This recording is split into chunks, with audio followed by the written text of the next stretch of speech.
Hi, Ray here. It's great to see you. And today I'm going to show you how I photograph my bonsai collection, such as it is.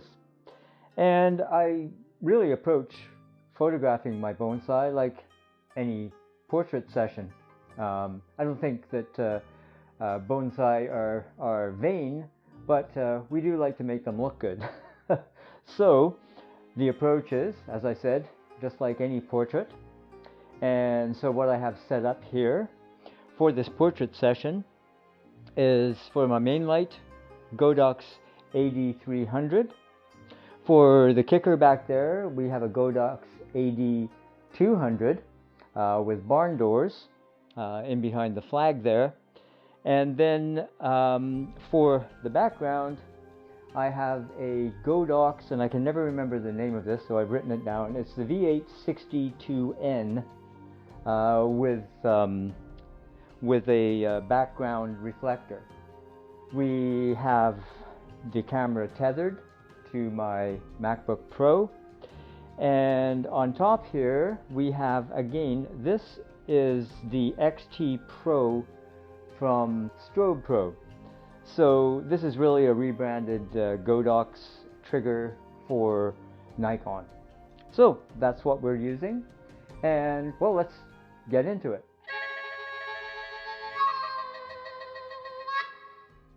When I first got into bonsai about 32 years ago, a bonsai master said to me, "If you look after your trees, they'll look after you." Now, that seemed like a bit of an opaque statement at the time, but really it's true. Some of these trees and I have been together looking after one another for 30 years.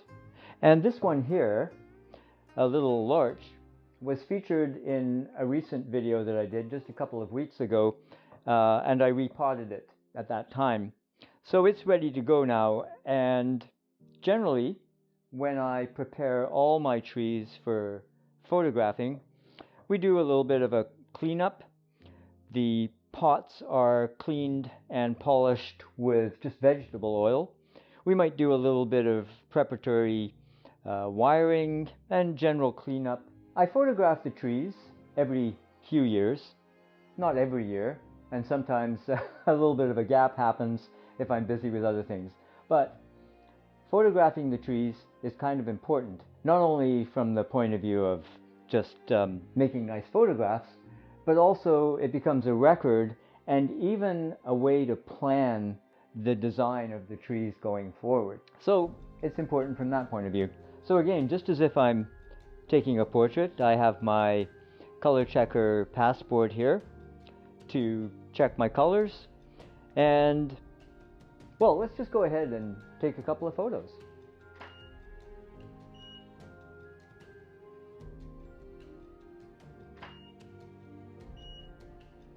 And now we can take our passport out of there. On this side of the tree, I've got a couple of mirrors. One is just a basic bathroom mirror, and I've got it filling in a little bit here. And I've also got a bicycle mirror that I find really handy for tabletop photography, and it's throwing a bit of light on this shadowed branch back here, and hopefully we can bring that up a little bit. So that's what we're doing.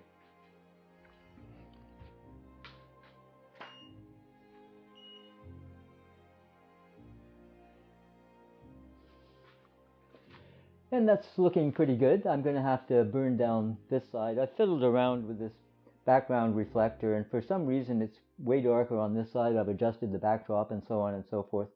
But a little bit of burning or dodging and burning combination will fix that up.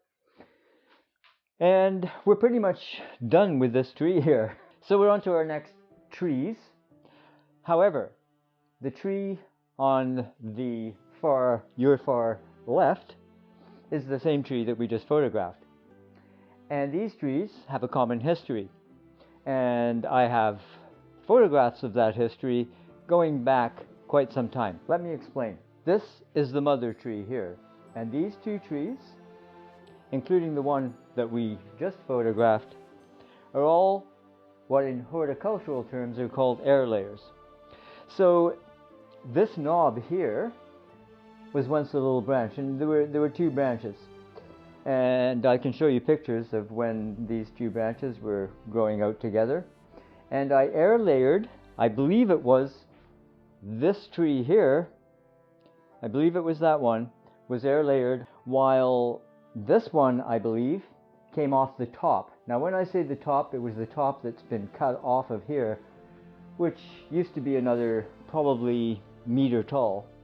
And I cut that off last year, and we're training this as the new leader. And I want to stress that these are very much trees in training. It's a stretch to call them bonsai, and they wouldn't win any prizes in any bonsai contest. But they're my trees, and we've been looking after one another for, as I say, these ones in particular, 30 years are some of my oldest trees. Unfortunately, I lost the majority of my collection to theft about 10 years ago. Someone climbed over the garden fence at my last place and stole all my best trees. They were particularly interested in the flowering trees, and all my azaleas were out in full bloom, and some of those trees were going on 40 years old, big thick trunks. So that was kind of sad. It can happen anywhere, but that's when we lived in the middle of the city.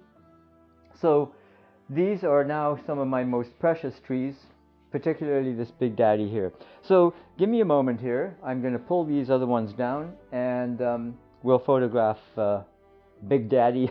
Sometimes I call him Daddy, sometimes I call him Mummy. Probably Mummy makes the most sense. But anyway. Okay, we're back again. I've had to make a few adjustments here for Big Mama. And those adjustments are, we've just had to raise the kicker up and so on, and try to get our lighting as good as possible. I've got the big white reflector over here and our bathroom mirror. But still, if I had it to do properly, I would put another fill light in here, because this side eats up a lot of light. We've got quite a shadow from this main light. So I would do that, but my lights are otherwise disposed right now. So it is what it is. We'll do some dodging and burning, and let's take a couple of shots of Big Mama.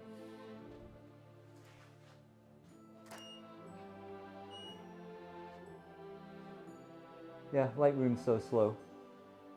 Okay, not too bad. I can work with those, particularly as they are raw files. I said earlier how important this was to seeing the future design of these trees. And this one in particular is rather unbalanced. This, it gained size in the trunk, and nabari, as it's called in Japanese. It sat in a large training pot for, I think, probably close to 10 years. We just let it go, so that's how it got so tall. And finally cut this off. I tried to air layer last year, but unfortunately it was a failure and the air layer didn't take. But to get to the point here, this needs to come back. So we can take that into Photoshop and we can cut this branch without the commitment. Because once you cut a branch, it goes without saying, you can't grow it back right away. Now, a larch will back bud. And for those of you who don't know, larch are a deciduous conifer. And actually, I should point out here, we got some little babies here. There's a couple of little babies that came from these cones about 2 seasons ago. So yeah, there's some little babies. I'm just going to let them grow there for a while till I repot them. So again, back to this branch. I think we're probably going to take this main part off here and go back to here. But, you know, it's a big commitment. So I'm not going to jump the gun. We're going to take it into Photoshop and see how that looks. And that will balance it out a lot more. This rear branch here, we've been training to come forward a bit. So now what I'm going to do is I'm going to take photos of a lot more of my trees and just whip through them, and the ones that I feel confident enough to show you. Again, they are bonsai in training. even though I've been training them for so many years. So we'll come back and take a look at some more trees in just a moment. Hi, here we are back again. And what was a moment for you was 15 minutes for me, making the arrangements for this forest planting here that I planted 3 springs ago now. 3 springs ago now, I took these trees that had been, well, the 2 main trees had been in training. This tree with 2 trunks, and this one had been in training, and then these 2 just came out of a nursery. And this is the Japanese Shimpaku Juniper, and of course the forest planting.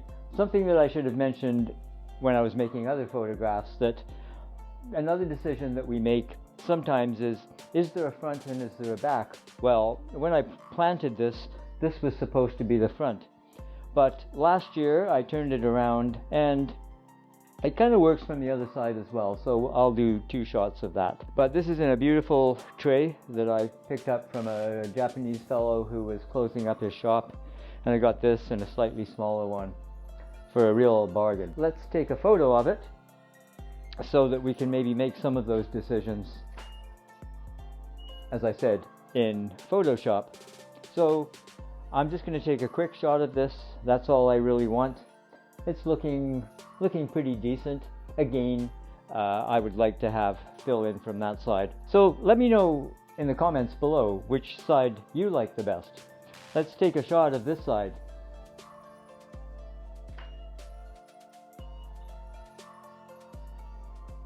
There we go. So let me know. This side, or the other side, this side, or the other side. This tree, an ordinary Japanese maple, is created by lopping the top of the tree off. I've had this tree for probably going on 10 years, I think, and it was in a large pot for at least 5 or 6 of those years, and then finally I put it into this pot, and this is not its final pot. This is still what I would call a training pot, although a very fine pot it is. It'll eventually look better in a much shallower pot. But so yes, this is how this tree was created, lopping it off and then training one of the branches up as a new leader. And I also have a very hefty American hornbeam that was made the same way, which I've had for, I think this is the 4th season that I've had it, but it's much too big to haul in here. Already my back is bringing in the big momma larch. Already my back's complaining about that.